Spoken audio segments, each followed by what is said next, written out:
Hi, I'm Albie from Keller Williams, Las Vegas, and I'm here to give you a monthly update, housing market update for the month of March. We're in April. Of course, we're always going 1 month back because we have to wait for the whole month to complete so we can get the whole data in.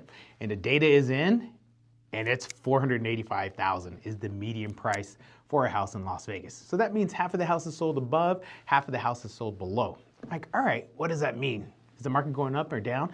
Actually, it's flat because you take a look at the previous month, which is February, that median price was $485 as well.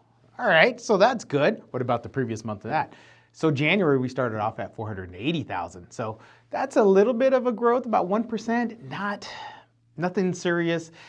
When you're in that 2% plus or minus, it's pretty much flat. Anytime you go into that 3, 4, 5%, month over month, it gets a little crazy. Either way, if it's going up or down. But for month of March, we are completely flat, which is good. But the other cool thing that I like to point out is we had 2,100 homes sold. So those are single family homes sold. We averaged around that 3,000 mark, but in the last couple of months, we've been in that 1,500, 1,600 range. So we sold more, so this is good. So that's the beginning of the spring season. So that means there's a lot more people out there shopping. And when you're shopping, you're looking at interest rates. And what are the interest rates today? So interest rates today are for a 30-year fix, and this is the average. Right now, it's 6.38. I'm like, oh, that's crazy. I'm like, it's actually 0.5% lower than it was a year ago. So that's good. The difference is it could fluctuate up and down. There was a hot minute where it hit 599. So, and that lasted for like a day and a quarter, and then some things happen around the world. So then that's how it just, we'll dive into that some other time. But outside of that, let's do a quick recap. So the median price for a house in Las Vegas is $485,000. If you have any questions, concerns, or you just want to follow me on social media, I would love to have you follow me. Hi, I'm Albie from Keller Williams, Las Vegas, and I'm here to give you a housing monthly update for Summerlin. All right, it's breaking news. It's crazy. I had to look at the numbers, and I looked at them twice. I looked at them 3 times, but this is what I came up with. So the median price for a home in Summerlin is $720,000. All right, that seems like a really big number. And I'm like, is that good, bad, medium? Well, if you compare it to last month, that was $850,000.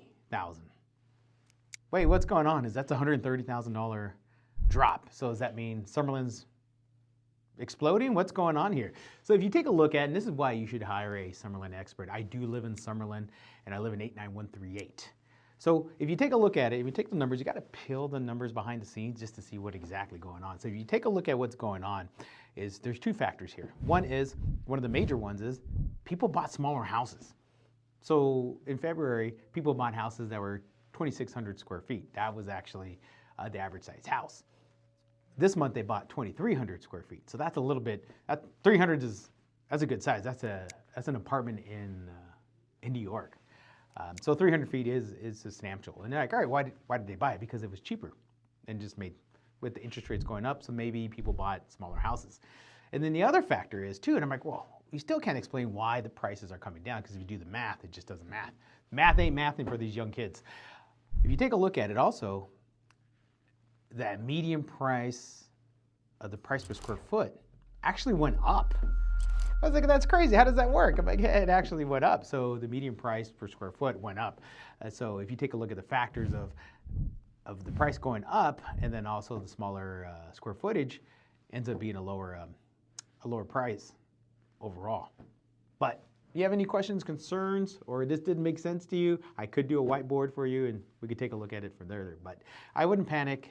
People just bought something smaller. They did pay a premium for those houses though. Even though they were smaller, they did pay a premium. So this is good.